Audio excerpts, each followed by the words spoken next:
मित्रों नमस्कार, आपका स्वागत है। मित्रों, हमारा जो गजराज है, एलिफेंट है, जिसको हम भगवान गणेश की उपाधि भी देते हैं, उनकी संख्या भारत में लगातार कम हो रही है। क्या कारण है? ये बहुत ही गंभीर विषय है, क्योंकि हाथियों का जो शिकार होता था अब लगभग वो बंद हो गया है। अगर हाथियों का शिकार नहीं हो रहा है तो उनकी संख्या कम कैसे हो रही है? जो हमारे देश में पर्यावरण और वन मंत्रालय है, उसके तहत एक WII है, यानी जो wild life institute of India, वो हर 5 साल में जो हमारे बाघ हैं, जो एलिफेंट है, उनकी 5 साल में सेंसस करती है, और जो टाइगर है उनकी 4 साल में सेंसस करती है, और जितने भी वाइल्ड लाइफ है बाकी उनकी सबकी सेंसस होती है। जैसे कि फॉरेस्ट सर्वे ऑफ इंडिया है, वो हर 2 साल में जो हमारे जंगल हैं उनकी सर्वे करती है।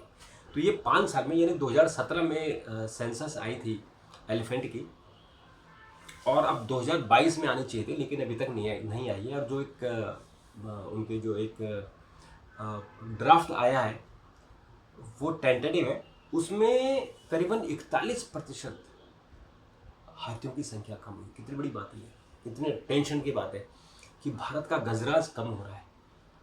तो इसमें जो आज इंडियन एक्सप्रेस ने इसको बहुत डिटेल से दिया है, मैं उसको आपको बता रहा हूँ। जो एक रिपोर्ट आई है, ये 5 साल में आनी चाहिए थी, और 5 ओवरऑल अगर हम देश का अनुमान लगाए तो 20% इसमें कमी आई है। और जो सेंट्रल और ईस्टर्न एरिया है, जो मध्य और पूर्व की क्षेत्र हैं, जैसे हमारा उत्तर प्रदेश हुआ, यहाँ से लेके बिहार और बंगाल तक का, उसमें 41% जो हमारे हाथी हैं उनकी संख्या कम हुई है। और आपको बताते हैं कि ये जो हाथी है, बेसिकली जैसे हमारे राजाजी नेशनल पार्क है उत्तराखंड में, वहाँ हाथी मिलते हैं। तो चूंकि पॉपुलेशन बढ़ रही है, जंगल कम हो रहे हैं, तो इसका मतलब यह है कि उनके जो उनके प्रवास का क्षेत्र है वो कम हो रहा है। और अभी मैंने कल एक वीडियो डाला था, जो कोटद्वार का, जो राजाजी नेशनल पार्क से लगा हुआ इलाका है उत्तराखंड का कोटद्वार, वहाँ हाथी सड़क पर आके बैठ गए, यानी उनके लिए जगह नहीं बची है, और जगह जगह सड़कें बन रही हैं। तो वो भी फिर नदी में पानी पीने के बहाने आते हैं, फिर ऊपर आ जाते हैं, और सड़क पर आ गए थे। तो और जो दूसरी तरफ कॉर्बेट नेशनल पार्क है, वहाँ के भी हमने देखा कि हाथी जंगल में जाने के बजाय अब वो सड़क पर आके खड़े हो जाते हैं। उनको दिखता है कि यहाँ ट्रैफिक आ रहा है, तो वो ट्रैफिक की तरफ इसलिए आ रहा है कि जंगल में वहाँ जगह नहीं बची, वहाँ घर बन रहे हैं, मकान बन रहे हैं, कंस्ट्रक्शन हो रहा है, सड़कें बन रही हैं। तो ये चिंता की बात है। और ये जो मध्य और पूर्वी भारत है, इसमें 2012 में 2906 हाथी थे, 2017 में 3168 थे, बड़े थे। लेकिन 2022-23 में घटकर 1864 हो गए, यानी इनकी संख्या 41% कम हुई है। 41%, सोचिए आप। और मतलब कि 3100 से घटकर 1800 आ गए, लगभग आधा। और उसके बाद जो वेस्टर्न घाट है, जो सबसे रिच है, जिसको बायोडाइवर्सिटी के हिसाब से कहते हैं कि ये सबसे समृद्ध इलाका है, जहाँ सारी वनस्पतियाँ, जंगल, जानवर, वनस्पतियाँ, सब कुछ यहाँ मिलता है। तो इस वेस्टर्न घाट में जो 2012 में 16,204 हाथी थे, जो 2017 में घटकर 14,522 हुए, और अब ये 2022-23 में घटकर 11,961 हो गए। अब सोचिए कि 16,000 से घटकर ये 11,900 हो गए, लगभग 17% की इसमें कमी आई। और जो हमारा शिवालिक गंगेटिक रेंज है, जो मैं भी अभी चर्चा कर रहा था आपसे, जो शिवालिक का आपका हिमाचल हुआ, आपका उत्तराखंड हुआ, और जो पश्चिमी उत्तर प्रदेश है, इस इलाके में जहाँ राजाजी नेशनल पार्क और कॉर्बेट नेशनल पार्क है, और थोड़ा सा ये हिमाचल का इलाका लगा हुआ है, यहाँ जो 1737 हाथी थे, 2017 में बढ़कर ये 2096 हुए, और 2022-23 में ये मामूली से घटकर यानी 2062 हो गए। करीबन 1.6% की इसमें कमी हुई है।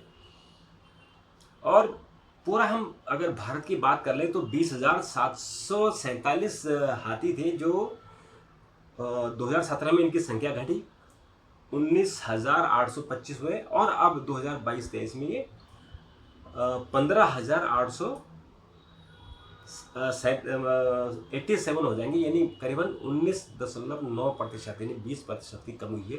अब इसमें जो नॉर्थ ईस्ट के इलाके हैं, यानी जो हमारे जो 7 सिस्टर्स हैं पूर्वोत्तर के और एक सिक्किम, यहाँ की सेंसस अभी नहीं आए। एक तो टेंटेटिव है कि जो 2012 में यहाँ 9,237 थे और 2017 में 10,137 हुए और 2022-23 में 9,866 हुए, यानी पूर्वोत्तर में ही इनकी संख्या घटी है।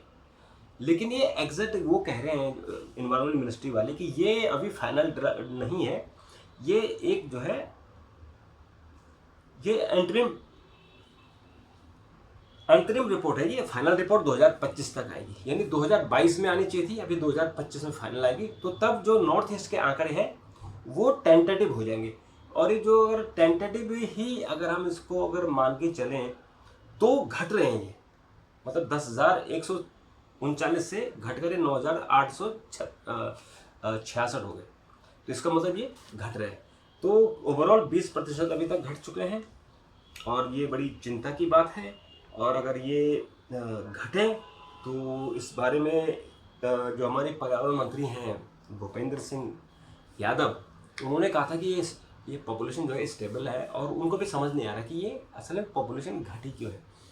क्योंकि घटने के पीछे का कारण पता नहीं, इसलिए नहीं चल रहा है क्योंकि जो शिकार होता था हाथियों का, अभी शिकार की वो गुंजाइश खत्म हो गई है। इसलिए खत्म हो गई है कि जो हाथी के दांत बिकते थे, बेसिकली उनकी तस्करी होती थी, जो तस्कर होते हैं, तो तस्कर इसलिए मारे जाते थे कि उनका हाथी का दांत वो बेचते थे। तो अभी तो हमारे देश में हाथी के दांत की जो भी उत्पाद है, जो भी उनका प्रोडक्शन है, जो भी प्रोड्यूस है, वो मार्केट में बिक ही नहीं सकता है। यानी अगर आप चोरी करके लाते भी उन्हें, तो उनके जो बनाए हुए हाथी के जो बनाए हुए सामान है, जैसे लोग हाथी दांत के ताजमहल बना लेते थे, कोई मंदिर जैसे बना लेते थे, या गले में पहनने के लिए माला बना लेते थे, तो वो तो अब बन नहीं सकते क्योंकि वो बैन हो चुका है।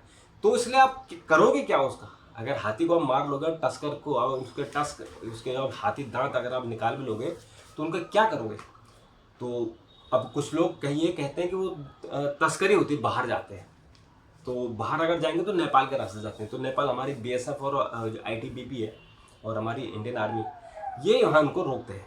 और इन्होंने बहुत सारे जो तस्कर थे उन्हें पकड़ा भी है। इनका जो हाथी दांत का और हाथी के जो बाकी शरीर के अंग हैं, उनके कुछ दवाइयाँ बनती हैं, और वो दवाइयाँ खासकर कौन लोग खाते हैं? जो हमारे चीन, जापान, कोरिया, मलेशिया, थाईलैंड, यहाँ के लोग खाते हैं। और वो कहते हैं कि वो एनर्जी बढ़ाने के लिए वो दवाई का इस्तेमाल होता है। इसीलिए हमारे देश से एक समय में बाघों की भी बहुत बड़ी तस्करी हुई थी, क्योंकि बाघों के अंगों से, बाघों के नाखून, बाघों की जो खाल है, बाघों के जो अंग हैं, उनसे दवाइयाँ बनती थी, आयुर्वेदिक दवाइयाँ। तो उन दवाइयों को बेसिकली चीन में एक मेडिसिन है, चीन में एक पद्धति है कि बाघ के अंगों का दवाई बनानी है, तो इसलिए वहाँ तस्करी होती थी। लेकिन वो तस्करी अब बैन हो गई, वो पूरी चेन हमारी भारतीय सेना ने, ITBP ने उसको बंद कर दिया। तो फिर ये हाथी गए कहाँ? 20% हाथी कहाँ गए? इसका मतलब कि उनकी पॉपुलेशन नहीं बढ़ रही है। इसका मतलब उनके लिए जंगल में जगह नहीं है और वो इकोसिस्टम नहीं बन पा रहे, क्योंकि जब जंगलों में जगह नहीं होगी, स्वतंत्रता नहीं होगी, जंगलों में उन्हें डिस्टर्ब किया जाएगा, तो फिर उनकी ओवरऑल जो प्रोडक्टिविटी पर भी उनका असर होता है। और इसलिए मुझे लगता है कि उनकी पॉपुलेशन घट रही है।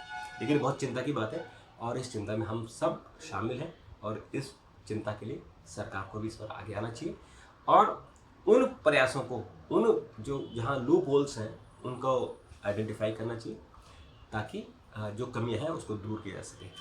तो मित्रों, अगर आपके कोई सुझाव हो तो ज़रूर दीजिएगा, अपने कमेंट दीजिएगा। अगर आपको लगे कि आपकी तरफ से कोई सुझाव हो सकते हैं तो ज़रूर दीजिएगा, हम सरकार तक पहुंचाने की कोशिश करेंगे।